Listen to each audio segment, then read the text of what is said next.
Herkese merhaba. Umarım herkesin sağlığı ve keyfi yerindedir. Merkür retro etkileri hala devam ediyor. Yavaş adımlar atalım, eski konuları toparlayalım. Fadime İpek Birel ben. Astroloji Günlüğü olarak astrolojinin öngörülerini sizinle paylaşmaya çalışıyorum. Bu videoda 19-25 Eylül 2022 arasındaki gökyüzü hareketlerinin burçlar etkilerini paylaşmaya çalışacağım. Bu hafta ve önümüzdeki hafta 2023 senesinin fragmanı olacak. Bu yüzden sizin için önemli olan konuları mutlaka not alın ya da hayatınıza kaydedin. Çünkü bazı taşlar şimdiden yerinden oynamaya başlayacak. Bazı şeylerin bitmesi gerektiğini anlamaya başlayacağız. Bunlarla ilgili önümüzdeki 2 sene yeni adımlar atacağız. Farkındalığımız artacak. Bu hafta doğanların doğum günü kutlu olsun. Sağlıklı ve huzurlu nice seneler diliyorum. Terazi burcu dönemi başlıyor. Halk, hukuk, adalet, ilişkiler, dekorasyon, estetik ve güzellikle ilgili konular mimarlık alanlarında daha fazla gündemde olacak. Dünyada, ülkemizde ve kişisel hayatımızda bu konuları daha fazla gündemimizde alacağız. Önümüzdeki hafta Terazi burcunda yeni ay gerçekleşecek. Bu konularda yenilikler hayatımıza katılacak. Bu hafta enerjisi yüksek olan burçlar Terazi burcu, Koç burcu, Yengeç burcu, Oğlak burcu ve Kova burcu ile İkizler burcu olacak. Mars hala İkizler burcunda ilerliyor. Değişken burçların sınavı devam ediyor. Yani İkizler burcu, Başak burcu, Yay burcu ve Balık burcunun geçen 2 senede başlayan konular artık sonuçlanıyor.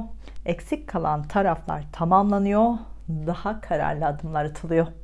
Sabit burçların yani Boğa burcu, Akrep burcu, Kova burcu ve Aslan burcunun kafası bu haftada biraz karışık. Onlar şu an kendi içine odaklandılar. Ekim sonu Kasım başındaki tutulmalara odaklandılar. O zaman büyük değişimler yaşanacak. Şimdiden bunların planını yapmaya başlamak iyi olacak. Değişimi kabullenmeye başlamak iyi olacak. Yoksa değişime mecbur kalacaklar. Mars İkizler burcunda hala ilerliyor. İletişim, lojistik, pazarlama, eğitim, medya konuları daha fazla gündeme gelecek. Bu alanlarda yeni teknolojik buluşların gerçekleşeceğini de göreceğiz. Solunum yolları, pankreas, sinir sistemi ile ilgili sağlık konuları da gündemimizde olacak. Bunlarla ilgili yenilikler karşımıza çıkabilir. Bu hafta Venüs, Mars kare açısı var. İş alanında, ticaret alanında para kazanmayla ilgili hızlı adımlar atılabilir. Yeni başlangıçlar, yeni yatırımlar için yeni adımlar atılabilir. Bunlarla ilgili imzaları Ekim'in ilk haftasından bırakmaya da fayda var. Merkür retrosu devam ediyor. Terazi burcunda Merkür yavaş ilerliyor. Merkür iletişim, lojistik, pazarlama, arabalarla ilgili konular, kısa yollarla ilgili konular, ilk eğitim yıllarıyla ilgili konular kapsar. Sağlık alanı, hizmet alanlarını kapsar. Bu alanlarla ilgili işlemlerimizde daha yavaş olmalıyız. Yavaş adımlar atmalıyız. Sabırlı olmalıyız. Her burç için farklı alanlarda Merkür retro etkisi olur. Buna dair bir kısa video paylaşmıştım. Yukarıdaki yazıya tıklayarak izleyebilirsiniz. Burçlar kısmında da detaylarını paylaşacağım. Bu hafta Venüs Başak burcunda devam ediyor. Eskiden yarım kalmış para ve finans konularını daha fazla konuşacağımız bir hafta olacak. Sağlıkla ilgili, hizmet alanlarıyla ilgili konularda daha fazla para harcanabilir. Bu alanlarda işi olanlar bu alanlardan daha fazla para kazanabilir. Aşk ve ilişkilerde mantıklı düşünceler var. Bu hafta duygusallık ikinci planda kalacak. Duygusal konularda karamsarlıklar var, detaylı düşünceler var. Bu da ilişkilerde kararsızlıklara neden olabilir. Bu hafta Satürn Kova burcunda retro halinde olacak. Sene başından beri hayat bizi hangi alanda eğitmeye çalışıyor? Şimdi bu alanda oturup düşüneceğiz. Bir şeyler öğrendik mi? Öğrenmedik mi? Ne öğrenmemiz gerekiyordu? Bunları muhakeme edeceğiz. Hangi burç, hangi alanda bir şey öğrenmesi gerekiyordu? Şimdi neyi muhakeme edecek? Bunları burçlar kısmında anlatacağım. Bu hafta Neptün Mars karesi var. İş, kariyer, eğitim alanlarında aldanma ve aldatılmalar yaşanabilir. Bu aldanma ve aldatılmalar nedeniyle para kayıpları yaşanabilir. Pazartesi günü Sirius Ay kavuşumu var. Kılavuz olan yardım ederken kendine de ışık tutacak bir yolu hazırlayabilir. Önümüzdeki hafta başında Terazi burcunda bir yeni ay gerçekleşecek. Güneş tutulması modunda bir yeni ay olacak. Özellikle öncü burçların hayatında büyük ve yeni bir başlangıç olacak. Artık öncü burçların hayatında yeni bir dönem başlayacak. Yani Terazi burcu, Koç burcu, Yengeç burcu, Oğlak burcunun hayatında 180 derece değişimler başlayacak. Önümüzdeki hafta bunun detaylarını anlatacağım. Danışmanlıkla ilgili veya sormak istediğiniz konularla ilgili astrolojigünlüğü@gmail.com adresime mail atabilirsiniz.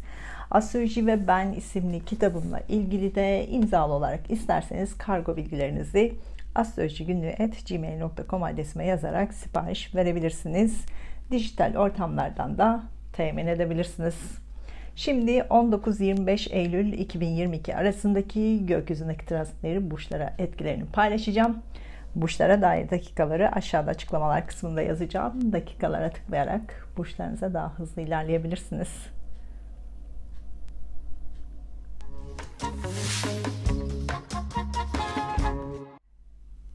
Burcu, yükselen burcu, ay burcu, Mars burcu ve Satürn burcu, Koç burcu olanlar 19-25 Eylül haftası gökyüzü transitlerin burcunuz etkilerini anlatmaya çalışacağım. Kanalıma abone olup zile basarsanız videolardan daha hızlı haber alabilirsiniz. Katıl butonuna basarak üye olabilirsiniz. Kanalıma destek olabilirsiniz. Son haftalarda kardeşlerle, akrabalarla, yakın çevredeki kişilerle daha fazla zaman geçirmeye başladınız. Onlarla ilişkilerinizde belki sorunlar yaşadınız. Bu haftada bazı gerginlikler olabilir. Onlardan uzak kalmanız iyi olabilir. Zaten Merkür Retrosu'nda var. İlişkilerinizde sorunlar yaşanabilir. Kardeşlerinizin hayatında değişimler olabilir. Bunları kabullenmek zorunda kalabilirsiniz. Merkür Retrosu sizi ilişkilerle sınıyor. Eski ilişkiler tekrar gündeme gelebilir. İlişkilerinizde eskiden yarım kalmış konular tekrar gündeme gelebilir. Bu dönemde yeni bir ilişkiye başlamazsanız iyi olur. Eski defterleri kapatmak için geçmişteki konularla yüzleşin. Önümüzdeki hafta yeni ay var. Bu yeni ayla birlikte ilişkilerinizde yeni bir dönemde başlayacak. Son haftalarda sağlık konuları gündemimizdeydi. Özellikle bağırsaklarla ilgili konular gündemdeydi. Bunlara dair bazı çözümleri bu hafta üretmek daha kolay olacak. Eskiden yarım kalmış sağlık konuları tekrar gündeme gelebilir. Bunlara çözüm üretilecek. Ev alma, ev satma, ev taşıma konularıyla ilgili eskiden yarım kalmış konular toparlanabilir. Ancak bunlarla ilgili yeni adım atmayın. Ekim ayını bekleyin. Estetik ve güzellikle ilgili konularda daha fazla para harcanabilir. Bu hafta bu konularda detaylara takılabilirsiniz. Bu da sorun yaratabilir. Yeni iş arayanlar, iletişim, medya, lojistik, pazarlama alanlarında yeni işler karşınıza çıkabilir. Algılarınızı açın. Bu işlerle ilgili görüşmeleri yapın. İmzayı sonraya bırakın. İşlerinize iletişim, medya, lojistik, pazarlama alanlarını katmak daha kolay olacak. Ancak bu alanlardaki işleri planlayın. Yeni adımları Ekim ayında başlayın. Bu hafta sosyal mecralarla ilgili sene başından beri karşınıza çıkan konuları muhakeme edeceksiniz. Yeni başlangıçlar yapmayın. Sosyal mecraları işlerinize, hayatınıza katmanız gerekiyordu. Sosyal mecralarla ilgili kendinize eğitmeniz gerekiyordu. Karamsar düşüncelerden uzaklaşmanız gerekiyordu. Daha pratik olmanız gerekiyordu. Pratik düşünce, pratik hareket etmeniz gerekiyordu. Şimdi bunları muhakeme edeceksiniz. Eğer hala bunların farkına varmadıysanız bu hafta bunun farkına varın. Üzerinde iyi düşünün ve çalışın. Çünkü ilerleyen zamanlarda benzer durumlar tekrar karşınıza çıkacak. O zamana hazır olun. Bu hafta sağlık alanındaki konularda hızdan uzak durun, sabırlı olun, adımlarınızda fevri olmayın. Sağlık alanındaki işlerde iletişim, medya konularından destek alın. Bu hafta kendi içinizde bazı konuları sorgulayacaksınız. Özellikle sene başından beri kendi kendinize kazandığınız bazı konular olmuş. Bunların farkına varın. Kendi içinizdeki hesaplaşmaların sonuçlarını görün. Ruhsal sorunları fiziksel değişimlerde arayacaksınız. Bu hafta bunu yaparken hata yapılabilir. Yavaş ve planlı olun. Fevri davranmayın. Pazartesi günü ebeveynler ve aileyle ilgili konularda liderlik yapabilirsiniz. Sizin fikirleriniz daha değerli olacak. Doğum haritanızda Koç burcu 4 derece ise bu hafta hemen her konuda şans var. Ancak şanslı olduğunuz alanları abartmayın, nazar etmeyin. Doğum haritanızda Koç burcu 18 derece ise para konusunda ani bir gelişme olabilir. Dijital parayla ilgili daha dikkatli olun. Günlük detaylara geçmeden önce yıllık danışmanlıkla ilgili, tek soru danışmanlığı, ilişki danışmanlığı ile ilgili veya diğer konularla ilgili danışmanlık için bilgi almak isterseniz astrolojigünlüğü@gmail.com adresime mail atabilirsiniz. Yorumlar kısmındaki linke tıklayarak da detayları görebilirsiniz. Hafta başında ebeveynlerinizle ilgili konularda yenilikler var. Evinizle ilgili konular gündeme gelebilir. Evlilik organizasyonlarınızı hafta başında yapabilirsiniz. Ancak organizasyonlarınızda sorunlarla karşılaşabilirsiniz. Hafta ortasında çocuklarla ilgili konular gündemde olacak. Çocuklarla ilgili konularda gerginlikler yaşanabilir. Sakin olmaya çalışın. Hafta ortasında aşk ilişkinizde bazı kararlar alınabilir. Aşk ilişkinizde gerginlikler olabilir. Ciddi adımlar atılabilir. Mantıklı düşünceler var. Hafta sonunda sağlığınıza dikkat edin. Bağırsaklara ve genel sağlıkla ilgili, migrenle ilgili konulara dikkat edin. Güzel bir hafta olmasını diliyorum. Duygusal hayatınızla ilgili işaretler için Ay burcunuzu, iş ve eğitim hayatınızla ilgili işaretler için Mars ve Satürn burcunuzda izlemelisiniz.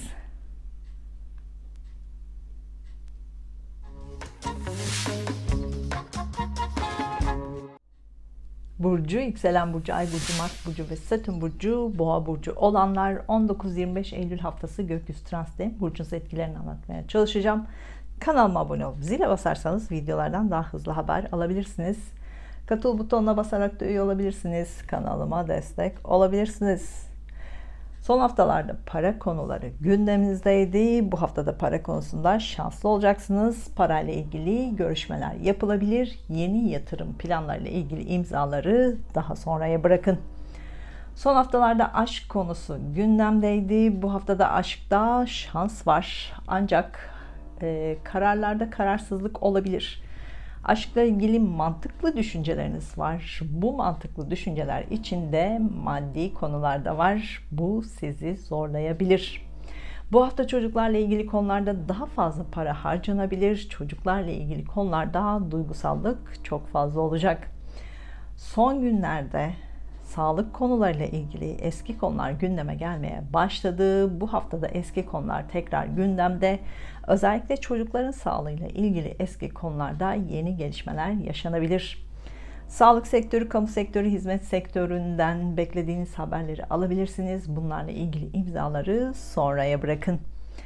Yeni iş arayanlar, yemek sektörü, gayrimenkul sektörü, estetik ve güzellikle ilgili sektörlerde yeni iş fırsatları karşınıza çıkabilir. Bu sektörlerde iletişim, medya, lojistik, pazarlama alanlarında işler karşınıza çıkabilir. Algılarınız açık olsun.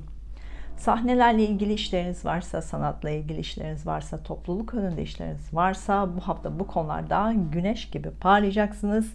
Bu işlerden daha fazla para kazanma var. Bu işlerle ilgili imzalarda daha dikkatli olun. Aldanma ve aldatılmalar olabilir. Sene başından beri işle ilgili çok yoğundunuz. Aniden başlayan, aniden biten iş konuları vardı. İş, kariyer ve eğitim konularında geçmişten gelen tecrübelerinizi ileriye taşımanız gerekiyordu. Geçmişten gelen birikimlerinizi anlamanız ve değerini görmeniz gerekiyordu. Bu tecrübelerin neler olduğunu bu hafta daha fazla düşüneceksiniz. Eski birikimlerinizin ne olduğunu daha fazla düşüneceksiniz. Bunlardan dersler çıkartın. Buna göre sonraki aylarda daha kolay adımlar atılabilir. Bu hafta iş, kariyer, eğitimle ilgili eski konular gündeme gelebilir. Tamamlanmamış, eksik kalan konular tekrar gündeme gelebilir. Bunlarla ilgili yeni adımlar atmak için Ekim sonunu bekleyin. Doğum haritanızda Boğa burcu 18 derece ise, son aylarda hayatınızda ani değişimler oldu ise, kafanız karıştıysa bu hafta bunları muhakeme edin. Bunlar neden karşınıza çıktı? Bunu anlamaya çalışın. Sonrasında benzer konular tekrar gündeme gelecek. Hemen her videoda söylüyorum. Kasım 2021'den beri tutulmalar sizi çok etkiliyor. Mayıs 2023'e kadar da etkileyecek. Hayatınızda 180 derece değişimler hep olacak. Bunlar hep aklınızda olsun. Özellikle Ekim sonu, Kasım başın sizin için çok önemli. Ya değişimlere adım atacaksınız ya da değişimleri tamamlayacaksınız. Kasım 2021'den beri karşınızdaki kişilerin değiştiğini düşünmeye başladınız. İlişkilerinizin değiştiğini düşünmeye başladınız. Aslında sizin farkındalığınız değişmeye başladı. Karşınızdaki kişilere daha farklı bakmaya başladınız. Onu veya onları daha farklı anlamaya başladınız. Çünkü tutulmalar sizin farkındalığınızı ortaya çıkartmaya başladı. Bu farkındalıkla birlikte ilişkilerinizde değişiklikler yapmak isteyebilirsiniz. Ancak doğum haritanızdaki derecelere göre doğru zamanda bunlarla ilgili doğru adımlar atmalısınız. Günlük detaylara geçmeden önce yıllık danışmanlıkla ilgili, tek soru danışmanlığı, ilişki danışmanlığı gibi veya diğer konularla, danışmanlıklarla ilgili konularda bilgi almak isterseniz astrolojigünlüğü@gmail.com adresime mail atabilirsiniz. Yorumlar kısmındaki linke tıklayarak da detayları görebilirsiniz. Hafta başında kardeşlerinizle, akrabalarınızla veya yakın çevrenizdeki kişilerle görüşmeler var. Yeni haberler alabilirsiniz. Onlara liderlik yapacağınız bir konu var. Hafta ortasında evinizle ilgili değişiklikler tamamlanabilir. Ebeveynlerinizle ilgili konular gündeme gelebilir. Bu konular sonuçlanacak.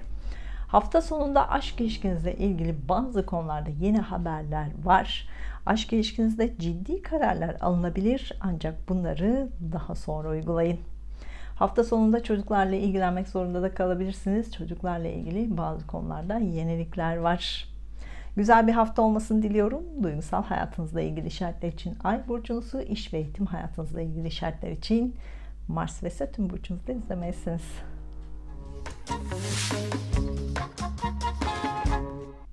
Burcu, yükselen burcu, ay burcu, Mars burcu ve Satürn burcu, ikizler burcu olanlar 19-25 Eylül haftası gökyüzü transitin burcunuz etkilerini anlatmaya çalışacağım. Kanalıma abone olup zile basarsanız videolardan daha hızlı haber alabilirsiniz. Katıl butonuna basarak da üye olabilirsiniz. Kanalıma destek olabilirsiniz. Son haftalarda hayatınız o kadar hızlı ilerledi ki son haftalarda hayatınızda birçok konuyu toparlamaya başladınız. Biraz hızlı ilerlediniz. Bu haftada hız var. Ancak kendinizi biraz yavaşlatın. Çünkü Merkür retrosu var. Diğer planetlerin retrosu var. Sizi her şartta yavaş olmaya davet ediyor. Yoksa her şeyi 2 kere yapmak zorunda kalabilirsiniz. Evinizle ilgili, eşinizle ilgili, işinizle ilgili, ebeveynlerinizle ilgili, hayatınızdaki hemen her konuyla ilgili son 2 senedir bir türlü karar verip de uygulamaya geçemediğiniz, siz ikizler burcu olarak hep kararsızlık yaşarsınız. Çünkü kafanızın içi hep doludur. Hep artılar, eksiler düşünmekten bir türlü adım atamazsınız. Son 2 senedir de bu durum hep oldu. Yeni adımlar atmak için çok düşündünüz, atamadınız ama hayatınızda değişimler olmak zorundaydı. Şimdi bu değişimleri tamamlama süreci var. Bunu iyi değerlendirin. Merkür retrosu etkisiyle eski aşk ilişkileriniz tekrar gündeme gelebilir. Daha önce evlilik planı yaptığınız aşk ilişkiniz tekrar gündeme gelebilir. Bu kişiyle belki evlilik kararı ile ilgili tekrar görüşmeler yapılabilir. Bu kararınızı Ekim başından sonraya bırakın. Evlilik planı olanlar bu hafta organizasyonlarınızı yapabilirsiniz. Ancak organizasyonlarınızda bazı sorunlarla karşılaşılabilir. Bu sorunlarda yavaş ve sabırlı olun. Sakince çözmeye çalışın. Bu hafta ortasından sonra aşk konuları daha fazla gündemimizde olmaya başlayacak. Aşka karşı kapılarınızı açın, algılarınızı açın. Aşk ilişkinizde daha sıcak günler başlayacak. Aşk ilişkinizde daha duygusal zamanlar başlayacak. Aşkta başlangıçları Ekim ayına bırakın. Son haftalarda iş, kariyer ve eğitim konularıyla çok yoğundunuz. Bu haftada bu konularda yoğunluk var. İş, kariyer, eğitim konularında eski konuları toparlamak kolay olacak. Son haftalarda çocuklarla ilgili konularda yenilikler karşınıza çıktı. Bunları anlamaya çalıştınız. Bu hafta çocuklarla ilgili eski konular gündeme gelebilir. Bu konular sonuçlanabilir. Çocuklarla ilgili konularda iletişim sorunu yaşanabilir, anlaşmazlıklar yaşanabilir. Sakin olun, anlayışlı olun, yoksa büyük sorunlar yaşanabilir. Sene başından beri eğitimle ilgili konularda daha disiplinli olmanız gerektiğini anladınız. Şimdi eğitim konularında geçmişte yaptığınız hataları düşünün. Bunlardan dersler çıkartın. Ekim sonundan itibaren bu dersler size yol gösterecek. Bu yüzden bunları iyi anlayın. Yurt dışında eğitim, farklı şehirlerde eğitim konularını muhakeme edin. Bu konuda sene başından beri nasıl ilerlediniz? Bunu düşünün. Doğru adımlar sizi yurt dışına eğitime götürecek. Yanlış adımlar düzeltmeniz için Ekim sonunu bekleyin. O zaman daha doğru kararlar alınacak. Bu hafta ebeveynlerinizle ilgili para konusu gündemde. Ya onlardan para desteği alacaksınız ya da onlara para desteği sağlayabilirsiniz. Evlilikle ilgili, evinizle ilgili konularda hızlı adımlar atmak isteyebilirsiniz. Bu size parasal kayıplar yaşatabilir. Fevri davranışlardan kaçının. İşinizle ilgili aldanma ve aldatılmalar olabilir. Bu konularda fevri davranışlar size zarar verebilir. Buna dikkat edin. Günlük detaylara geçmeden önce yıllık danışmanlıkla ilgili tek soru danışmanlığı, ilişkilerle ilgili danışmanlık veya diğer konulardaki danışmanlıklarla ilgili bilgi almak isterseniz astrolojigünlüğü@gmail.com adresime mail atabilirsiniz. Yorumlar kısmındaki linke tıklayarak da detayları görebilirsiniz. Hafta başında parasal olarak güzel haberler var. Uzaklardan beklediğiniz para konuları sonuçlanabilir.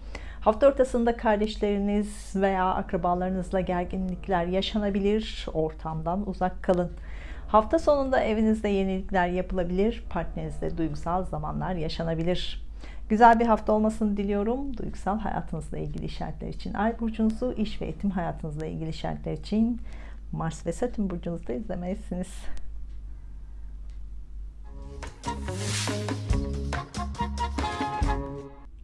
Burcu, yükselen burcu, ay burcu, Mars burcu ve Satürn burcu, yengeç burcu olanlar 19-25 Eylül haftası gökyüzü transitlerinin burcunuz etkilerini anlatmaya çalışacağım. Kanalıma abone olup zile basarsanız videolardan daha hızlı haber alabilirsiniz. Katıl butonuna basarak da üye olabilirsiniz. Kanalıma destek olabilirsiniz. Son haftalarda psikolojik olarak zorlandığınız süreçler yaşadınız. Bu haftada bu durum devam ediyor. Sanatla, yazıyla, iletişim konularıyla ilgilenmek iyi gelecektir. İçinizde çok fazla ses var, çok fazla düşünce var. Bunları yazıya aktarın, söze aktarın. İçinizde kalmasın. Yoksa ansızın ve beklenmedik durumlarda bu patlayabilir. İçinizdekileri yazıya aktarın. Bu hem size iyi gelecek hem de yazdıklarınızı okuyunca farkındalığınız artacak. Ebeveynlerinizle ilgili eski konular tekrar gündeme gelebilir. Eksik kalmış konular tekrar gündeme gelebilir. Bu konuları konuşarak çözmeye çalışın. Ebeveynlerinizle iletişimde dikkatli dinleyin. Konuşurken yavaş olun, anlaşılır olun. Böylece sorun yaşamadan çözüm üretilebilir.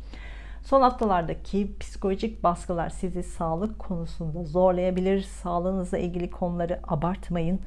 Tamamen psikolojinizden kaynaklı durumlar var. Fiziksel sağlığınızla, bedeninizle çok fazla uğraşmayın. Son haftalarda özellikle kardeşler, akrabalar veya yakın komşularla ilişkiler gündemimizdeydi. Bu ilişkilerde güzel zamanlar oldu. Bu hafta ortasından itibaren eviniz, aileniz, ebeveynleriniz ve eşinizle ilgili konular gündeme gelecek. Artık bu konulardaki değişimleri yapmaya başlayacaksınız. Önümüzdeki haftaya kadar bu konuları düşünün. Önümüzdeki haftadan sonra bunlarla ilgili yeni adımlar atmak daha kolay olacak. Önümüzdeki hafta bu konularda yeni ay gerçekleşecek. Yeni bir adımlar atılacak. Yeni adımları da Ekim ayına bırakın. Bu hafta iletişim, medya, lojistik, pazarlama alanlarıyla ilgili konularda sürekli görüşmeler yapacaksınız. İletişim araçlarını çok fazla kullanacaksınız. Sürekli konuşacaksınız. Telefon elinizden düşmeyecek diyebilirim. Bu sizi biraz yorabilir, sinir yapabilir. İletişim araçlarında sorunlarla da karşılaşabilirsiniz. Daha yavaş olun. Alet ve sistemleri kullanırken sabırlı olun. Böylece sorun yaşamazsınız. Kardeşlerinizle, akrabalarınızla, komşularınızla, ilişkilerinizle eskiden yarım kalmış konular tekrar gündeme gelebilir. Bu konularda konuşun, iletişim kurun, çözüm üretin. Kendi içinizde tutmayın. Anlatırken, dinlerken de sakin olun, anlayışlı olun. Böylece sorunları çözmek daha kolay olacak. Bu hafta kardeşler, akrabalar veya yakın çevredeki kişilerle para konusunda güzel gelişmeler var.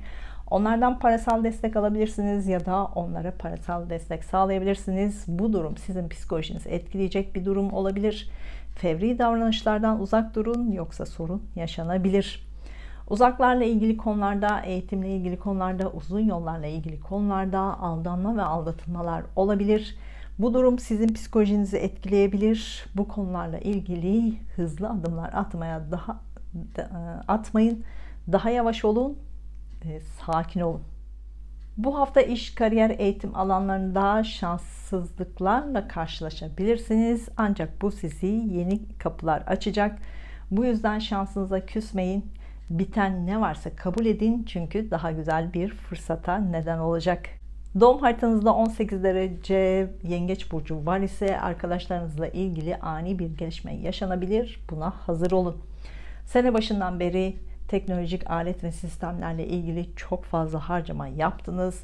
Şimdi bunlarla ilgili tecrübeler kazanın.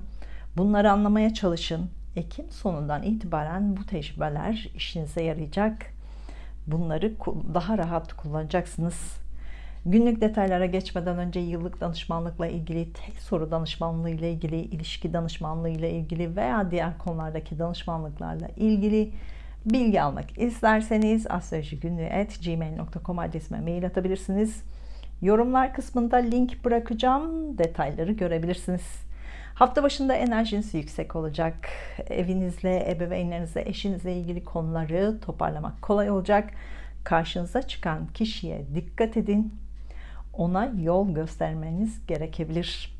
Hafta başında iş görüşmeleri, aşk görüşmeleri için randevu da verebilirsiniz. Hafta ortasında parayla ilgili konular sonuçlanabilir. Parayla ilgili güzel haberler var. Para ve yatırımla ilgili konularda yeni gelişmeler var. Hafta sonunda kardeşlerinizle, akrabalarınızla daha fazla zaman geçirebilirsiniz. Onların hayatında yeni gelişmeler var. Onların yanında olun. Güzel bir hafta olmasını diliyorum. Duygusal hayatınızla ilgili işaretler için Ay burcunuzu, iş ve eğitim hayatınızla ilgili işaretler için Mars ve Satürn burcunuzu da izlemelisiniz.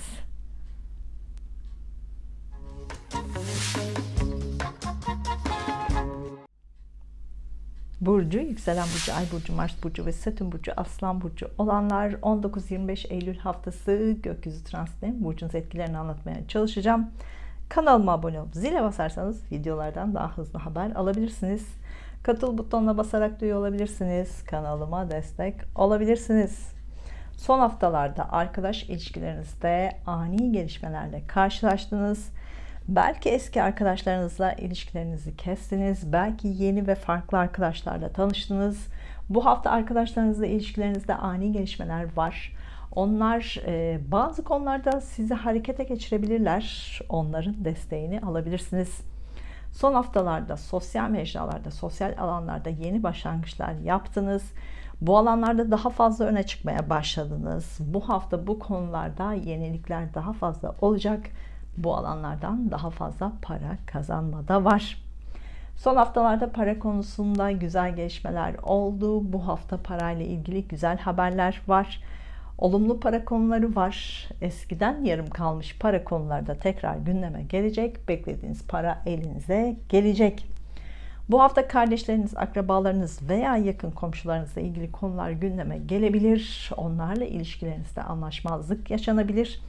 Onlarla görüşmelerde daha yavaş olun, dinlerken yavaş olun, anlatırken yavaş olun, yoksa sorun yaşanabilir.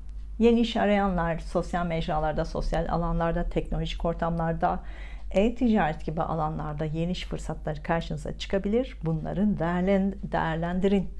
İletişim, medya, lojistik, pazarlama alanlarındaki işlerinizde daha yavaş olun. Bu alanlarda eskiden yarım kalmış konuları tekrar gündeme gelebilir. Bunları tamamlayacaksınız. İletişimle ilgili teknolojik alet ve sistemlerde sorun yaşanabilir. Bunları da yenilemek zorunda kalabilirsiniz. Dikkatli olun. Mayıs 2022'den beri işinizle ilgili yeni konular karşınıza çıkmaya başladı. İşinizle ilgili ya çok farklı alanlarla ilgilenmeye başladınız, ya işinizde farklı alanlarla ilgilenmeye başladınız.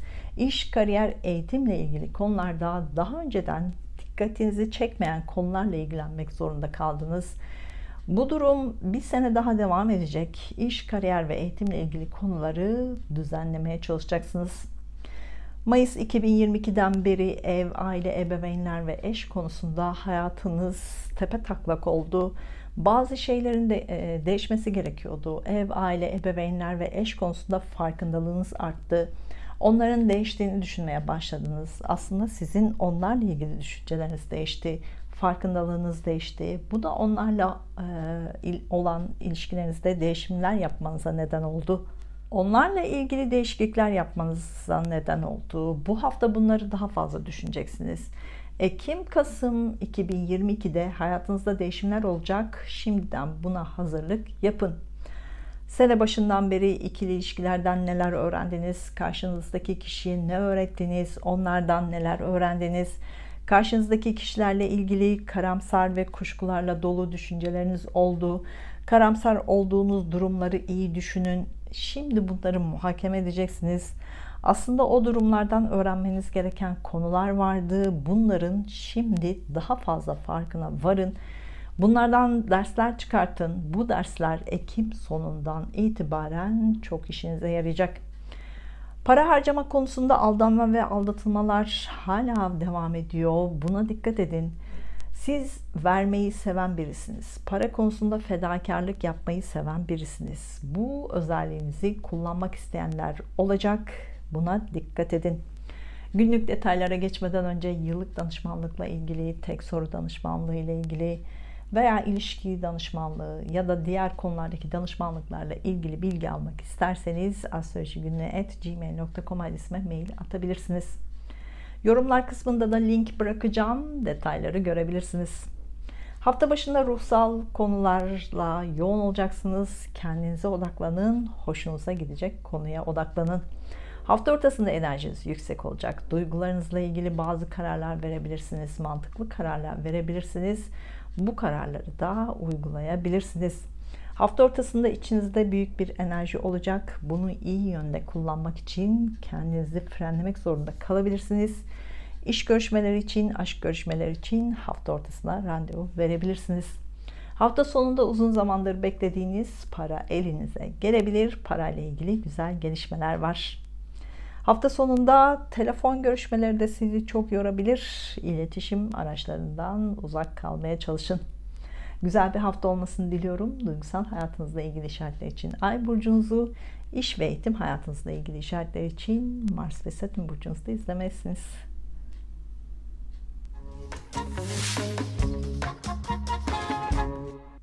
Burcu, yükselen burcu, ay burcu, Mars burcu ve Satürn burcu, Başak burcu olanlar 19-25 Eylül haftası gökyüzü transitlerinin burcunuz etkilerini anlatmaya çalışacağım. Kanalıma abone olup zile basarsanız videolardan daha hızlı haber alabilirsiniz. Katıl butonuna basarak da üye olabilirsiniz. Kanalıma destek olabilirsiniz. Hafta başında Güneş burcunuzda olacak. Bu hafta doğanların doğum günü kutlu olsun. Sağlıklı ve huzurlu nice seneler diliyorum. Bu hafta enerjiniz hala çok yüksek. Hayatınızda birçok konuyu toparlamak kolay olacak. Yeni adımlar için planlar yapın. Ancak yeni adımları Ekim ayında atmak daha kolay olacak. Bu hafta gündemimizde para konusu olacak. Parayla ilgili güzel gelişmeler var. Ev, arsa, gayrimenkul alanlarında yatırım planlarınız var. Ancak bunlarla ilgili imzaları sonraya bırakın. Bu hafta çok fazla görüşme yapılacak. Eskiden yarım kalmış konular gündeme gelecek. İletişim araçlarını çok fazla kullanacaksınız. Bu bazen sizi çok yoracak. Algılarınız karışabilir. Konuşurken, dinlerken daha yavaş olun. Bazen iletişimde karışıklıklar olabilir. Birçok şeyi aynı anda düşününce bazı şeyler karışacak. Düşüncelerinizde sakin olun. Konuşmalarınızda sakin ve yavaş olun. Böylece sorun yaşanmayacak. Son haftalarda iş, kariyer, eğitimle ilgili alanlarda hızlı gelişmeler oldu. Bu alanlarda başlangıçlar, bitişler oldu. Belki tartışmalar yaşamış olabilirsiniz. İşle ilgili son 2 senedir değişiklik yapmak istediniz ama yapamadınız. Şimdi bu değişiklikleri yapma zamanı. Detaylara takılmayın, değişimleri tamamlayın. İş, kariyer ve eğitimle ilgili ilişkilerde aldanma ve aldatılmalar var. Buna dikkat edin. Bu nedenle parasal kayıplar yaşanabilir. Eskiden yarım kalmış para konuları tamamlanacak. Bunlarla ilgili görüşmeler yapılabilir.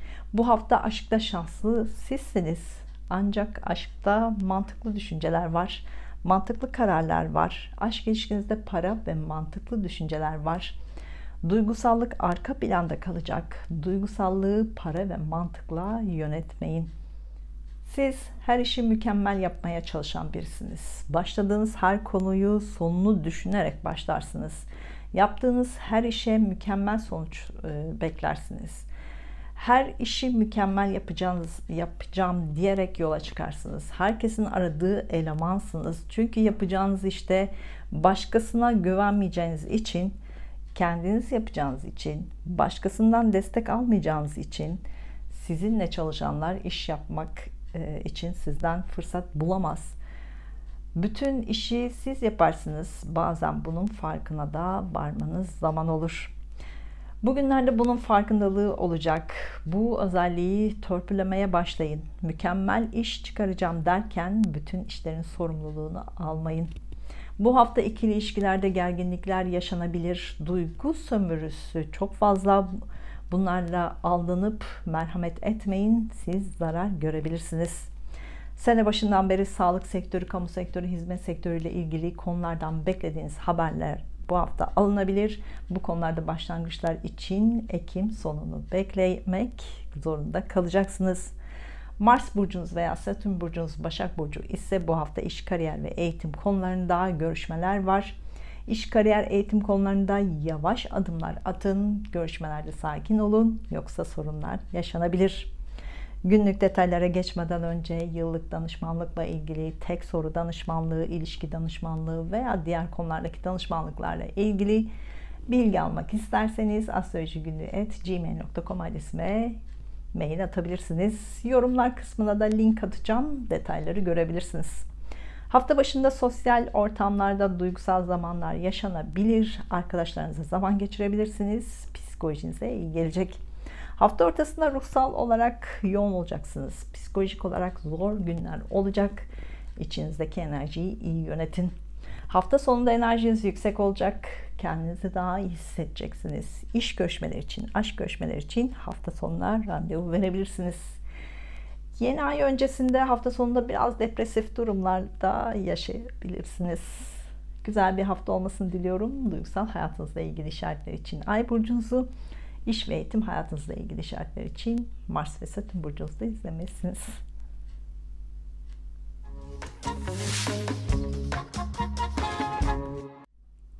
Burcu, yükselen burcu, ay burcu, Mars burcu ve Satürn burcu, terazi burcu olanlar 19-25 Eylül haftası gökyüzü transitlerinin burcunuz etkilerini anlatmaya çalışacağım.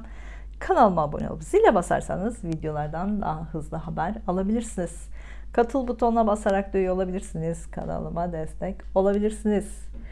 Bu hafta ortasından itibaren Güneş burcunuzda ilerleyecek. Bu hafta doğanların doğum günü kutlu olsun. Sağlıklı ve huzurlu nice seneler diliyorum. Bu hafta içinizde büyük bir enerji olacak. Kendinizi çok iyi hissedeceksiniz. Bir yandan kendi içinizde çok fazla konuşacaksınız. Bir yandan başkalarıyla çok fazla konuşacaksınız. İletişim kanallarını sürekli kullanacaksınız. Ancak iletişimde sorunlar yaşanabilir. Anlaşmazlıklar yaşanabilir. Bu durum sizin içinizde psikolojik sorunlar da yaratabilir. Uzaktaki kişilerle iletişimde sorunlar yaşanabilir, anlaşmazlıklar yaşanabilir. Sakin olun, sabırlı olun. Bu konuları yavaş çözmeye çalışın. Son haftalarda uzun yolculuklar daha fazla yaptınız. Bu haftada uzun yolculuklar var. Uzaktaki işlerle ilgili konular var. Bunlarla ilgili yeni adımlar atmak isteyebilirsiniz. Planlarınızı kafanızda düşünün ancak yeni adımlar için Ekim ayını bekleyin. Eskiden yarım kalmış konular karşınıza çıkacak. Bunlarla ilgili görüşmeler yapılacak. Sonrasında bunları kendi içinizde sorgulayacaksınız. Kendi kendinize detaylara takılı kalmayın. Mükemmel olacak diye psikolojinizi bozan konularda takılı kalmayın. Psikolojinizi düzeltmek için fiziksel olarak değişiklikler yapılabilir. Ancak bunu 2 kere yapmak zorunda kalabilirsiniz. Bazı işlemler 2 kere yapılması gerekecek. Son haftalarda eğitim konularıyla yoğundunuz. Bu haftada eğitimle ilgili bazı konular sonuçlanacak. Bazı konularda yeni adımlar atmak için planlar yapın. Ancak bu yenilikleri Ekim'in ilk haftasında hız kazandırmak daha kolay olacak. Yurt dışı ile ilgili işiniz varsa, şehir dışı ile ilgili işiniz varsa bu hafta bu işlerle ilgili yeni başlangıçlar var. Bunlara dair görüşmeleri yapın. Yeni adımları ve imzaları Ekim ayına bırakın. Önümüzdeki hafta Terazi burcunda yeni ay gerçekleşecek. Bu yeni ay sizin için çok önemli. Güneş tutulması modunda bir yeni ay olacak. Hayatınızda birçok alanda yeni adımlar atmanız gerekecek. Merkür Retrosu nedeniyle bu adımları atmak için birkaç gün daha bekleyin. Zaten 6 ay yenilikler hep olacak. Sene başından beri aşk ilişkinizde sınandınız, bazen karamsar düşünceler içinde oldunuz, aşkla ilgili mantıklı kararlar vermeye çalıştınız. Karşınızdaki kişiyle ilgili karamsar düşünceleriniz oldu, kuşkularınız oldu. Bu hafta eski aşk konusu gündeme gelebilir. Yarım kalmış bazı konular gündeme gelebilir. O aşk ilişkisinden ne öğrendiniz? Bunun farkına varacaksınız. Farkındalığınız artacak. Buna göre ya devam kararı alacaksınız ya da tamamen bitiş kararı alacaksınız. Ancak kararları uygulamak için Ekim'in son haftasını beklemeniz gerekiyor. Bu hafta çocuklarla ilgili eskiden yarım kalmış konular karşınıza çıkabilir. Bunlar Ekim sonunda tamamlanacak. Sağlıkla ilgili konularda aldanma ve aldatılmalar yaşanabilir. Buna dikkat edin. Bu nedenle parasal kayıplar yaşanabilir. Bu hafta eşinizle ilgili gizli kapaklı bazı konular ortaya çıkabilir. Bu gizli kapaklı olaylar nedeniyle ilişki bitebilir. Bu ilişki asla düzelmeyecek ve tamamen bitecek diye düşünebilirsiniz. Günlük detaylara geçmeden önce yıllık danışmanlıkla ilgili tek soru danışmanlığı, ilişki danışmanlığı veya diğer konulardaki danışmanlıklarla ilgili bilgi almak isterseniz astrolojigünlüğü@gmail.com adresime mail atabilirsiniz. Yorumlar kısmında link bırakacağım. Detayları görebilirsiniz. Hafta başında işlerinizle ilgili konularda yenilikler var. Eski konular tekrar gündeme gelebilir. Bunlar sonuçlanabilir. Eğitimle ilgili konularda hafta başında başarı var. Hafta ortasında arkadaşlarınızla vakit geçirmek için plan yapın. Egosu yüksek arkadaşlara dikkat edin. Hafta ortasında sosyal mecralarda büyük bir başarı var ya da sosyal mecralarda bazı kişilerle tartışmada olabilir. Dikkatli olun.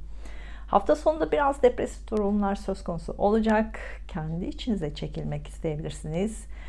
Kendinizle kalmak isteyeceksiniz. Birçok konuyu muhakeme etmek isteyeceksiniz. Yeni ay öncesinde ruhsal olarak zorlanacağınız bir süreç olacak. Güzel bir hafta olmasını diliyorum. Duygusal hayatınızla ilgili işaretler için Ay burcunuzu, iş ve eğitim hayatınızla ilgili işaretler için Mars ve Satürn burcunuzu izlemelisiniz.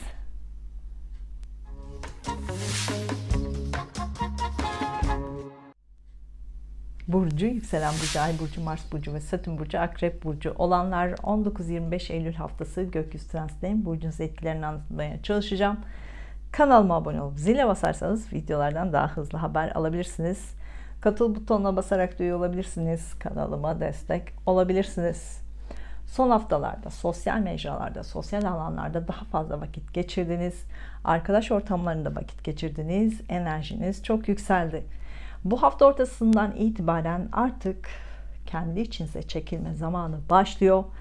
Son zamanlarda yaşadıklarınızı kendi kendinize düşüneceksiniz. Kendi içinizde konuşacaksınız. Bu düşüncelerden sonuçlar çıkartın. Ancak bu sonuçları uygulamak için biraz bekleyin. Fevri davranmayın. Bu hafta sosyal mecralarla ilgili görüşmeler yapılacak. Eskiden yarım kalmış konular toparlanabilir. Teknolojik alet ve sistemlerde bazı sorunlar yaşanabilir. Eskiden bozulmuş olanlar tamir edilecek ya da yenisiyle değiştirilebilir. Bu alanlarda imza konuları da varsa bunları Ekim'in ilk haftasına bırakın. Bu hafta arkadaşlarla olan ilişkiler muhakeme edilecek. Arkadaş ilişkilerinizde eskiden yarım kalmış konular tekrar gündeme gelebilir. Bu konular toparlanabilir.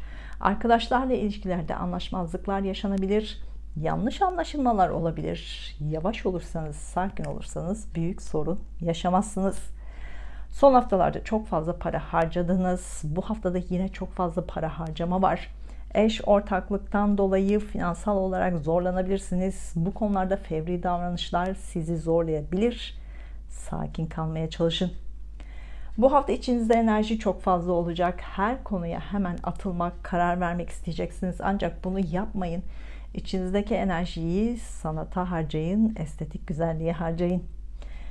İlişkisinde, evliliğinde sorun yaşayanlar, bu hafta hukuksal konularla ilgili görüşmeler var.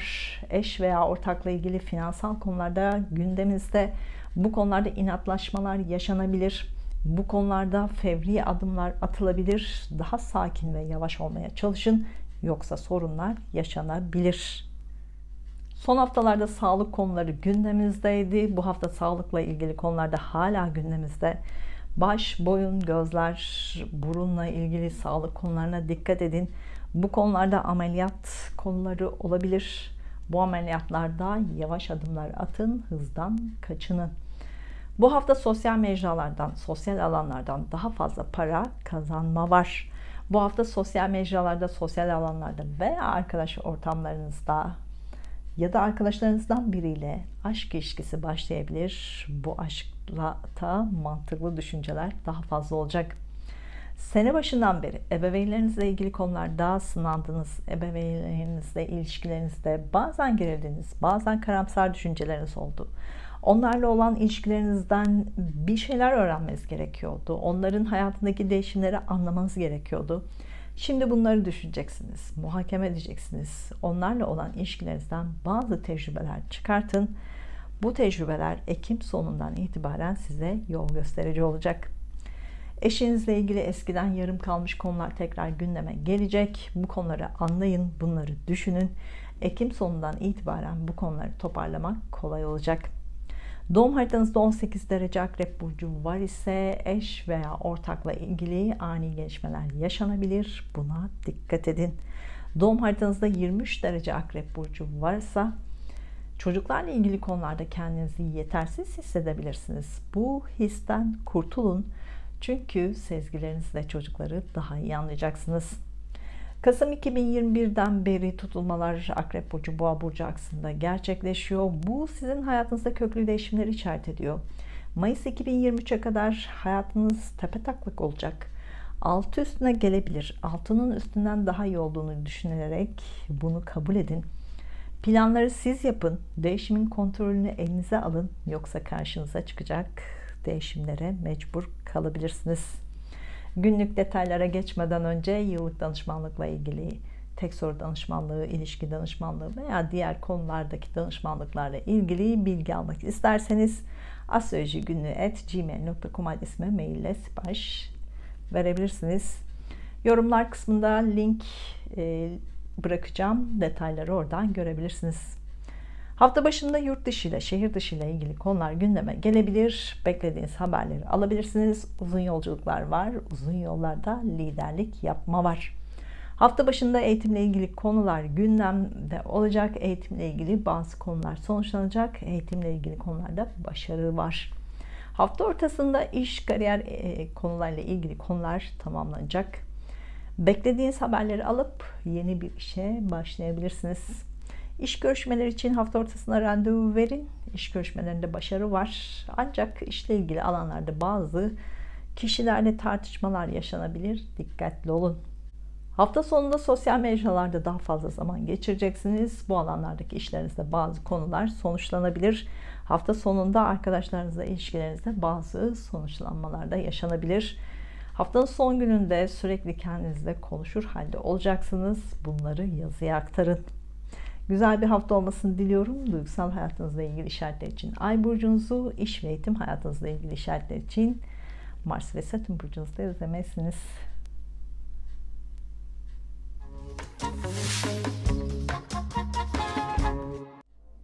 Burcu, yükselen burcu, ay burcu, Mars burcu ve Satürn burcu, yay burcu olanlar 19-25 Eylül haftası gökyüzü transitlerin burcunuz etkilerini anlatmaya çalışacağım. Kanalıma abone olup zile basarsanız videolardan daha hızlı haber alabilirsiniz. Katıl butonuna basarak üye olabilirsiniz. Kanalıma destek olabilirsiniz. Son haftalarda iş, kariyer ve eğitim alanlarında daha fazla göz önündeydiniz. Bu haftada ön sıralarda olacaksınız. İş, kariyer, eğitim alanlarında güneş gibi parlayacaksınız. İşle ilgili alanlarda güzel enerjiler var. Tamamlanma konuları var. Şimdi bu düzende devam edilecek. Bu hafta sosyal ortamlarda, arkadaş ortamlarda güneş gibi parlayacaksınız. Sosyal ortamlarda görüşmeler daha fazla olacak. Arkadaşlarla görüşmeler daha fazla olacak. Yeni arkadaşlarla tanışmalar olabilir. İş, kariyer, eğitimle ilgili eskiden yarım kalmış konular tekrar gündeme gelebilir. Bunları toparlamak kolay olacak. İş, kariyer, eğitim alanında teknolojik alet ve sistemlerde sorunlar yaşanabilir. Bunları kullanırken yavaş ve dikkatli olun. Son haftalarda ikili ilişkilerle yoğundunuz, yoruldunuz. Bu haftada ikili ilişkilerle yoğun olacaksınız, yorulacaksınız. Son 2 senedir gündemde olan ilişkiler konusunda bazı sonuçlar alınacak. Bitmesi gereken konular artık sonuçlanacak. Başlaması gereken konular da yeni adımlar atılacak. Hem özel ilişkiniz hem işle ilgili ilişkinizde ani kararlar verebilirsiniz. Ani davranışlar var. Bu ilişkilerinize zarar verebilir. Hızlı adımlardan kaçının. İlişkilerinizde hedef odaklı olursanız hedefe ulaşınca sıkılabilirsiniz. Evlilik planı olanlar bu hafta organizasyonlarınızı yapabilirsiniz. Ancak bazı sorunlar yaşanabilir. Bazı anlaşmazlıklar olabilir. Organizasyonda aksaklıklar yaşanabilir. Bu hafta ebeveynlerinizle ilgili konularda aldanma ve aldatılmalar karşınıza çıkabilir. Ebeveynlerinizi bu konuda uyarmalısınız. Bu hafta eşinizden dolayı parasal olarak aldanma ve aldatılmalar da yaşanabilir. Daha dikkatli olun. İş, kariyer, eğitim konularında bu hafta daha fazla para kazanılabilir. Ev alma, ev satma, ev taşıma konuları gündemde. Eskiden yarım kalmış konular tekrar gündeme gelebilir. Bunlara dair imzaları atmak için Ekim ayını bekleyin. Yeni aşk arayanlar, iş, kariyer, eğitim alanlarında yeni biriyle tanışabilirsiniz. Algılarınız açık olsun. Aşk ilişkinize adım atın ancak başlangıç için yavaş olun. Ekim ayını bekleyin. Eşinizle ilgili konularda aldanma ve aldatılmalara dikkat edin. Merhamet duygunuz sömürülebilir. Özverili olduğunuz için bu özellikleriniz sömürülebilir. İş, kariyer alanında parayla ilgili konularda aldanma ve aldatılmalar var. Hislerinize güvenmeyin. Mantığınızla hareket edin. Bu hafta çocuk konusunda şanslısınız. Çocuk konularını biraz fazla abartabilirsiniz. Çocukların eğitimleri konusunda da şans var. Bunu iyi kullanın. Para konusunda gizli kapaklı olaylara dikkat edin. Eskiden yaşanmış gizli kapaklı olaylar ortaya çıkabilir. Bu para konusunu bir daha düşünmeyin, unutun gitsin. Günlük detaylara geçmeden önce yıllık danışmanlıkla ilgili tek soru danışmanlığı, ilişki danışmanlığı veya diğer konulardaki danışmanlıklarla ilgili bilgi almak isterseniz astrolojigünlüğü@gmail.com adresime mail atabilirsiniz. Yorumlar kısmına link bırakacağım. Detayları görebilirsiniz. Hafta başında borç alacak konularla ilgilenme var. Banka işlemlerinizde yoğunluk var. Hafta ortasında eğitimle ilgili konularda başarı var. Hafta ortasında uzun yolculuklar da yapılabilir. Partnerinizle birlikte uzun yolculuklar yapılabilir. Yurt dışı veya şehir dışı ile ilgili bazı konular sonuçlanabilir. Hafta sonunda iş, kariyerle ilgili konularda yoğun olacaksınız. İşlerinizle ilgili bazı konularda yeni adımlar atılacak. İş görüşmeleri için hafta sonuna randevu verin. Görüşmelerde yavaş ve sakin olun. Ancak görüşmelerde imza atmayın. Güzel bir hafta olmasını diliyorum. Duygusal hayatınızla ilgili işaretler için Ay burcunuzu, iş ve eğitim hayatınızla ilgili işaretler için Mars ve Satürn burcunuzu da izlemelisiniz.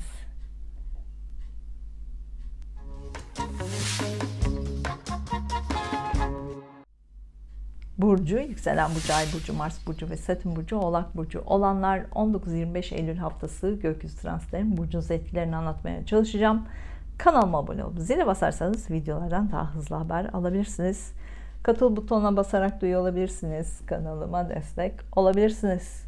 Son haftalarda kemikler, dizler, dişler, eller ve solunum yollarıyla ilgili sağlık konuları gündemdeydi.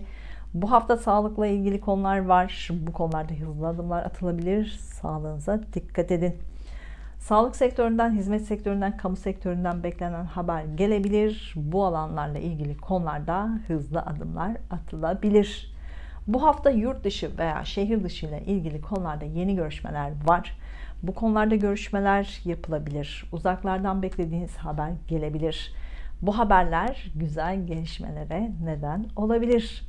Uzaktaki duygusal hayatınızla ilgili güzel gelişmeler var, güzel haberler var. Ancak uzaktaki aşk ilişkinizle ilgili görüşmelerde iletişim sorunu yaşanabilir. İletişimde sorun olması karamsar düşüncelere ve kuşkulara neden olabilir. Bu konuyu biraz abartabilirsiniz. Kıskançlıklar yaşanabilir. Bunu yapmayın. Mantıklı düşünün. Karamsar düşüncelerden uzak durun. Yeni iş arayanlar, sağlık sektörü, kamu sektörü, hizmet sektörü, eğitim sektöründe, iletişim, medya, lojistik, pazarlama alanlarında işler karşınıza çıkabilir. Algılarınız açık olsun. Yurt dışında işiniz varsa, şehir dışında işiniz varsa bu işlerden para kazanma, para gelişi var. Bu işlerle ilgili eskiden yarım kalmış konular tekrar gündeme gelebilir. Bu konular sonuçlanabilir. Uzaktaki işlerinizle ilgili imzalar atmayın. İmza için Ekim ayını bekleyin. Bu hafta uzun yolculuklar var. Duygusal ilişkiniz nedeniyle uzun yolculuk yapılabilir. Para konusu nedeniyle uzun yolculuk yapılabilir. Eski konularda görüşmeler nedeniyle yolculuklar yapılabilir. Eğitimle ilgili konularda yoğunluk var. Eğitimle ilgili alanlarda başarı var. Eğitimle ilgili konularda teknolojik alet ve sistemlerde sorunlar yaşanabilir. Yavaş kullanın, daha dikkatli olun. Son haftalarda evinizle ilgili konularda görüşmeler vardı. Ev alma, ev satma, ev taşıma konuları vardı. Bu konular hala devam ediyor ancak bunlarla ilgili imzalar atmayın. İmza ile ilgili Ekim ilk haftasını bekleyin. Bu hafta evinizle ilgili elektronik alet ve sistemlerde sorunlar yaşanabilir. Bunları kullanırken dikkatli olun, yavaş olun. Değiştirmek zorunda da kalabilirsiniz. Bu hafta ev, aile, eş konularında ani değişimler yaşanabilir. Bu değişimler hayatınızda büyük bir deprem etkisi yaratabilir. Bu değişimleri kabullenmek zaman alabilir. Eşinizle iletişimde sorun yaşanabilir. Anlaşmazlıklar var. İletişim kopukluğu var. Bu size karamsar düşüncelere neden olabilir. Kıskançlıklara neden olabilir. Bunları düşünmeyin. Merkür Retrosu etkisi olduğunu bilin. Kafaya takmayın. Sene başından beri para konusunda ani gelişmelerle karşılaştığınız, aniden gelen paralar oldu, aniden giden paralar oldu. Bu hafta bunları muhakeme edeceksiniz. Para kazanma konusunda daha disiplinli ve planlı olmalısınız. Parayı yatırıma dönüştürme konusunda planlı ve disiplinli olmalısınız. Bununla ilgili kendinizi eğitin. Sahnelerle ilgili işleriniz varsa, topluluk önünde işleriniz varsa bu hafta bunlarla ilgili ani gelişmeler yaşanabilir. Aşk ilişkinizde ani gelişmeler yaşanabilir. Aşk ilişkinizde özgürce yaşama düşüncenizi muhakeme edeceksiniz. Bundan dersler çıkartın. Doğum haritanızda Oğlak Burcu 26 derece ise bu hafta hayatınızı etkileyecek deprem etkisi yaşanabilir. Hayatınızda bazı konular bitebilir. Bunların bittiğini kabullenin. Günlük detaylara geçmeden önce yıllık danışmanlıkla ilgili, tek soru danışmanlığı, ilişki danışmanlığı veya diğer konulardaki danışmanlıklarla ilgili bilgi almak isterseniz astrolojigünlüğü@gmail.com adresime mail atabilirsiniz. Yorumlar kısmında link bırakacağım. Detayları görebilirsiniz. Haftanın ilk günlerinde ikili ilişkilerde yoğunluk var. Bitişler ve başlangıçlar var. Evlilik planlarınızı hafta başında yapabilirsiniz. Karşınızdaki kişi size kılavuz olacak. Buna izin verin. Hafta ortasında sorunlu giden evliliğinizle ilgili hukuksal süreçler başlayabilir. Bu süreçle ilgili yeni adımlar atılabilir. Hafta ortasında hukuksal konularla ilgilenmek zorunda kalabilirsiniz. Hukuksal süreçlerde başlangıçlar var. Borç alacak konuları, eş veya ortaklarla ilgili parasal konularla ilgilenmek zorunda kalabilirsiniz. Bu konularda gerginlikler yaşanabilir. Hafta sonu uzun yolculuklar var. Uzaktan beklediğiniz haberleri alabilirsiniz. Hafta sonunda eğitimle ilgili konularda sonuçlar var. Eğitimle ilgili başarı var. Yeni adımlar da atılabilir.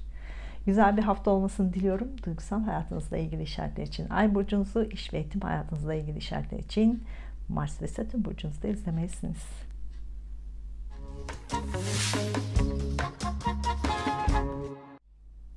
Burcu, yükselen burcu, Ay burcu, Mars burcu ve Satürn burcu, Kova burcu olanlar 19-25 Eylül haftası gökyüzü transitlerin burcunuz etkilerini anlatmaya çalışacağım. Kanalıma abone olup zile basarsanız videolardan daha hızlı haber alabilirsiniz. Katıl butonuna basarak da üye olabilirsiniz. Kanalıma destek olabilirsiniz. Son 2 senedir aşk konusunda farklı düşünmeye başladınız. Farkındalığınız arttı. Aşkla ilgili, aşk ilişkinizle ilgili, cinsellikle ilgili farklı düşünmeye başladınız. Aşk konularındaki düşünceleriniz değişti, değişmek zorunda kaldı. Son haftalarda aşk ilişkinizle ilgili hızlı adımlar attınız. Belki fevri davranışlar oldu. Aniden başlayan aşklar oldu. Belki de aniden bitti. Aşk ilişkinizle ilgili sınanma halindesiniz. Mantıklı kararlar verebilir. Hedefe ulaşınca bitirme durumu da var. Sanatla, sahnelerle ilgili işleriniz varsa, topluluk önünde işleriniz varsa bu hafta bunlarla yoğun olacaksınız. Bu yoğunluk sizi yorabilir. Değişiklik yapmak isteyebilirsiniz. Bu alanlardaki işlerinizde bazı gerginlikler de yaşanabilir. Sabırlı olursanız başarılar var. Son haftalarda finansal olarak zorlandınız. Belki lüks için, gösteriş için daha fazla para harcadınız. Para konusunda görüşmeler var. Belki yatırım planlarıyla ilgili olabilir. Belki kredi konuları olabilir. Eskiden yarım kalmış borç konuları olabilir. Bunlarla ilgili konularda sonuçlanmalar var. Bu hafta banka işlemlerinde teknolojik alet ve sistemleri kullanırken daha yavaş olun, daha sabırlı olun, daha dikkatli olun. Yurt dışı veya şehir dışı ile ilgili konularda yeni gelişmeler var. Uzun yolculuklar yapılabilir. Uzak yerlerle ilgili güzel gelişmeler var. Uzun yolculuklarda bazen sorunlarla karşılaşılabilir. Aksaklıklar olabilir. Yavaş olun, sabırlı olun. Araç kullanırken dikkatli olun. Bu hafta eğitim konularında güzel gelişmeler var. Ancak eğitimle ilgili alanlarda teknolojik alet ve sistemlerde sorunlar yaşanabilir. Bunları kullanırken dikkatli olun, sabırlı olun. Eğitim alanlarında başarı var. Eğitim alanlarında güneş gibi parlayacaksınız. Sene başından beri çocuklarla ilgili konular nedeniyle hayatınızda büyük değişimler oldu. Geçen haftalarda çocuklar konusunda yeni başlangıçlar yaşadınız. Bu hafta çocuklarla ilgili konularda hızlı adımlar atılabilir. Çocuklarla ilgili konularda ani gelişmeler yaşanabilir. Parayla ilgili aldanma ve aldatılmalara dikkat edin. Bir anda fazla kazanayım derken bu para kayıplara neden olabilir. Aşk ilişkiniz nedeniyle de parasal konulara dikkat edin. Merhamet duygularınız sömürülebilir. Sene başından beri birçok konu sizi çok yordu. Zorlu yollardan geçtiniz, mücadele ettiniz. Birini başarınca sonra yenisi karşınıza çıktı. Sanki sizi olgunlaştırmak için planlar karşınıza çıktı. Senelerdir kendi içinizde biriktirdiklerinizi daha net görmeye başladınız. Yıllardır kendinize kattıklarınızı daha net görmeye başladınız. Biriktirdiklerinizi daha net görmeye başladınız. Şimdi bunları muhakeme edeceksiniz. Bu birikimleri nerede ve nasıl kullanmalısınız? Bunları muhakeme edeceksiniz. Bunlardan tecrübe çıkartın. Ekim sonundan itibaren bu tecrübeler yeni başlangıçlar için gerekli olacak. Doğum haritanızda 18 derece Kova burcu var ise ev, aile, eş veya ebeveynlerle ilgili ani gelişmelerle karşılaşabilirsiniz. Dikkatli olun. Günlük detaylara geçmeden önce yıllık danışmanlıkla, tek soru danışmanlığı, ilişki danışmanlığı veya diğer konulardaki danışmanlıklarla ilgili bilgi almak isterseniz astrolojigünlüğü@gmail.com adresime mail atabilirsiniz. Yorumlar kısmına da link bırakacağım. Detayları öğrenebilirsiniz. Hafta başında sağlığınıza dikkat edin. Mide ile ilgili konulara dikkat edin. Hafta ortasında ikili ilişkilerle yoğun olacaksınız. İlişkilerinizle ilgili ciddi kararlar alabilirsiniz. Bu evlilik kararı olabilir, ayrılık kararı olabilir. Bu kararları Ekim sonu, Kasım başında sonuçlandıracaksınız. Hafta sonunda finansal olarak biraz zorlanma var. Fazla harcama yapılabilir. Uzun zamandır gündemde olan yatırım konularında da yeni gelişmeler karşınıza çıkabilir. Güzel bir hafta olmasını diliyorum. Duygusal hayatınızla ilgili işaretler için Ay burcunuzu, iş ve eğitim hayatınızla ilgili işaretler için Mars ve Satürn burcunuzu da izlemelisiniz.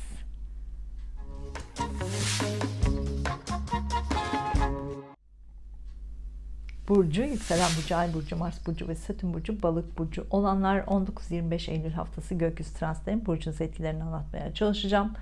Kanalıma abone olup zile basarsanız videolardan daha hızlı haber alabilirsiniz. Katıl butonuna basarak da üye olabilirsiniz. Kanalıma destek olabilirsiniz. Son haftalarda ilişkilerle yoğundunuz. Hem güzel gelişmeler oldu, hem bazı sonuçlanmalar oldu. Hayatınızda bazı şeyler tamamlandı. Son haftalarda evinizle ilgili konulardan sizi yordu. Son 2 senedir gündemimizde olan ev alma, ev satma, ev taşıma konuları tamamladınız. Şimdi bu düzeni devam ettirmeye çalışacaksınız. Son haftalarda ebeveynlerinizle ilgili konularda gerginlikler yaşadınız. Onlarla iletişimde zorlandınız. Belki onların hayatında değişimler oldu. Bunu kabullenmeye çalıştınız. Bu durum biraz daha devam edecek. Kabullenmeniz zor olacak.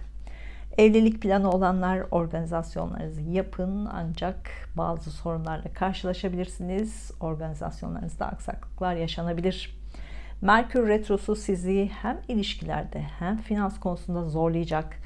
Eskiden yarım kalmış borçlar karşınıza çıkabilir. Eskiden yarım kalmış hukuksal süreçler karşınıza çıkabilir. Bunlarla ilgili konular toparlanma sürecinde olacak. İlişkilerde anlaşmazlıklar yaşanabilir, iletişim sorunu yaşanabilir. Sakin olun, algılarınız yavaş çalışacak. Anlamakta ve anlatmakta sorun yaşanabilir. Dinlerken ve anlatırken yavaş olun. Bu hafta eş veya ortakla ilgili parasal konular gündeme gelecek. Eş veya ortakla ilgili bazı sorunlarla karşılaşabilirsiniz. Hukuksal süreçler var ise bu biraz uzayabilir. Bu hafta ilişkilerde daha duygusal olacaksınız, ancak duygusal konularda mantıklı kararlar var. Çok fazla detay düşünceler var. Eşle ilgili para konularında da güzel gelişmeler var. Ortak işlerle ilgili başlangıç yapmak isterseniz bunu Ekim'in ilk haftasına bırakın. Eskiden yarım kalmış konuları toparlamaya çalışın. Son haftalarda para konusunda bazı gelişmeler oldu. Parayla ilgili hızlı gelişmeler yaşadınız. Hızla başlayan para kazanma konuları oldu. Ancak bu paralar elinizde fazla kalmadı. Para konusunda şanslı olduğunuz zamanları düşünün. Neden yatırım yapmadınız bunu düşünün. Bunlardan tecrübe kazanın. Bu tecrübelere ilerleyen zamanlarda ihtiyacınız olacak. Sene başından beri ruhsal olarak yoruldunuz, kendi içinizde sürekli mücadele içinde oldunuz, kendinizi anlamaya çalıştınız, içinizdeki karamsarlığın sebebini anlamaya çalıştınız. Birçok videoda anlattım. Siz kendi içinizdeki enerjiyi keşfetme zamanını yaşıyorsunuz. Kendi disiplininizi kurmaya çalışın. İçinizdeki yeteneği keşfedin. Karamsar düşünceleri, planları, projelere dönüştürün. Bunu yapacak gücünüz var. Şimdi bunları muhakeme edin. Ekim sonundan itibaren her şeye yeniden başlayacağınız zamanlar olacak. Sene başından beri kendinizle yaptığınız mücadeleyi bu hafta daha fazla düşünün. Bunlardan dersler çıkartın. Kendi yeteneklerinizi artık daha net görmeye başlayın. Teknolojiyle ilgili kendinizi eksik gördüğünüz konularda daha kolay adımlar atmanız gerektiğini daha iyi anlayın. Doğum haritanızda Balık burcu son derecelerinde ise siz sürekli bazı şeylerin eksik olduğunu düşünüyorsunuz. Bu eksik olma durumu nedeniyle adım atmakta zorlanıyorsunuz. Kendinizdeki eksikliği düşünmekten adım atamıyorsunuz. Bunları bu hafta muhakeme edin. Kendinize güvenmeniz gerektiğini daha iyi anlayacaksınız. Hayal gücünüz çok kuvvetli, sezgileriniz çok kuvvetli. Bunları mutlaka değerlendirin. Özellikle bunlarla ilgili çalışmalar yapın. Günlük detaylara geçmeden önce yıllık danışmanlıkla tek soru danışmanlığı, ilişki danışmanlığı veya diğer konulardaki danışmanlıklarla ilgili bilgi almak isterseniz astrolojigünlüğü@gmail.com adresime mail atabilirsiniz. Yorumlar kısmına link bırakacağım. Detayları da görebilirsiniz. Hafta başında çocuklarla ilgili konular gündemde olacak. Çocuklarla ilgili bazı konular sonuçlanacak. Çocuklarla ilgili güzel haberler var. Çocuklar konusunda liderlik yapılabilir. Hafta başında aşk ilişkinizde bazı kararlar alınabilir. Aşk ilişkinizle ilgili görüşmeler için randevu verebilirsiniz. Bu görüşmelerde mantıklı sonuçlar alınacak. Hafta ortasında sağlığınıza dikkat edin. Kalp, damar, kan dolaşımına dikkat edin. Hafta sonunda ikili ilişkilerle yoğun olacaksınız. Bu özel ilişkiniz olabilir, işle ilgili ilişkiniz olabilir. İlişkilerinizde mantıklı kararlar alınabilir. İlişkilerde yeni gelişmeler var. Güzel bir hafta olmasını diliyorum. Duygusal hayatınızla ilgili işaretler için Ay burcunuzu, iş ve eğitim hayatınızla ilgili işaretler için Mars ve Satürn burcunuzda izlemelisiniz.